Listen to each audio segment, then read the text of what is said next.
Hi friends, welcome back. I want to say a big thank you to everybody who has been showing so much love to my big reveal garden tour video. If you haven't seen that yet, please check out my channel and make sure you watch that one. That has been months of work coming to fruition, and I'm so excited to share it with all of you. Today I'm out in my pool enclosure where I have my vegetable containers, and ultimately I'm going to expand on that flip project area, and along the other side of the yard I want to put some in-ground vegetable containers and not containers but raised beds kind of things. And until then I'm using the space that I have, and we have a full screen enclosure on our pool, and that helps us to keep a lot of the bigger pests out, but it still, especially since we have some holes in the screen, it lets the pollinators get in and be able to nurture and fertilize those vegetables so that they'll grow into good fruit that we can use. So I was just out picking some pepperoncini and whatever else I could find, and I've been meaning to deal with this green onion. Let me turn the camera around and I'll show you what I've got going on. So this guy right here is in a 4-tier raised planter that I've had for a while. If I remember right, I got this at Big Lots years back, and I have several green onions in this planter that are recycled vegetables. I trimmed the root end off of some onions from the grocery store and planted those roots right into this container. Keep them watered, really minimal fertilizer. I think I fertilized once this spring, but basically they just keep going.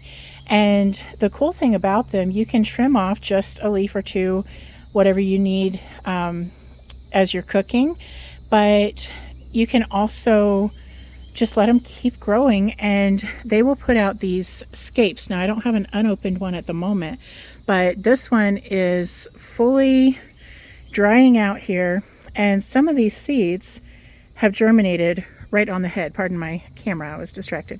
But right on the head of this allium flower, they have germinated. And I'll show you this other flower has a little one starting up where you can just really see down in there how those seeds on the plant are rooting and growing into a new plant. So I'm going to pull these off and I'm going to plant them into that container. I broke this off a little bit away from the head so that I would make sure to keep all of those seed bits on there. Now some I've already tossed in the dirt and they're sort of sitting up on the surface even though I've punched them down in. Not too worried about that. These, like I said, are all essentially freebies. Some of them have some pretty significant roots if I wanted to pull them out and use that spring onion base of it. Others, I'm mostly just letting them grow for the greens. So I'm going to gently break apart these. Essentially, they're just tiny bulbs. And I just want to pull off as much as I can with that green stem. There's one of them.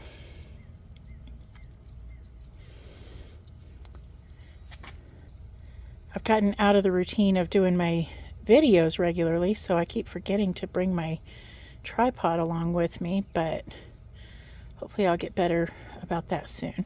So there's another one, and you can just see how good of a little plant that is. It's even got an extra leaf growing on it already, little bitty root starting up. So I want to give him a little room. I'm going to stick him right over here on the side. Oh, let me watch what I'm doing. So I put that about an inch down. I just used my finger. Not too worried about technique on this one, but just drop it right in there. Here's another one. Got some good little growth happening here. I'll stick that right in between these guys.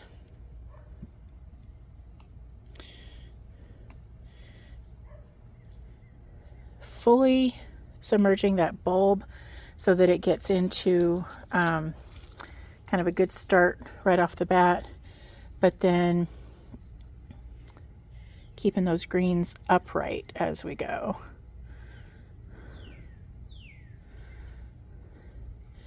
Just lightly pack the soil back around it. That one came loose. I think I'm going to go right over here. That one's got a little angle to it, so I'm going to try to keep the bulb itself more upright. Not perfectly, but a little bit. And then this thing's going to move towards the sun.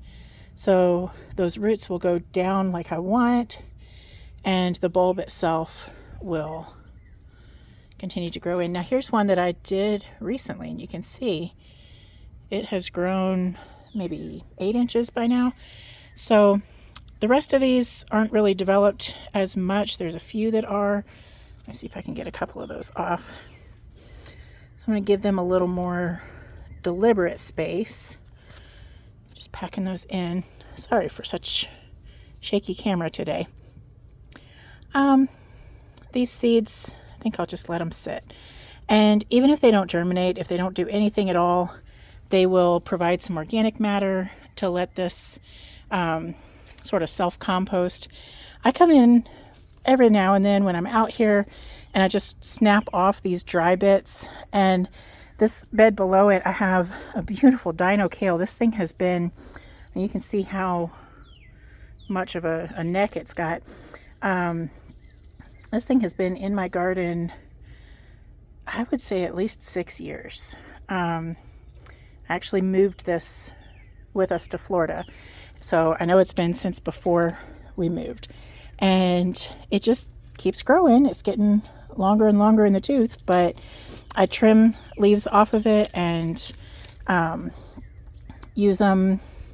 We don't use a lot of kale, just to be honest, but when we do, it's nice to have just that little bit that I need instead of having to go out and buy like a whole big cluster of it. I can just trim off for one salad, and sometimes I'll fry these and use them as a crunchy add-in, or you can make the dehydrated kale chips or oven-baked kale chips. Just really good stuff. Great having those fresh vegetables and everything you could want right in your own backyard. So happy gardening. I hope you have a lovely day, and I hope you get a chance to enjoy your garden today.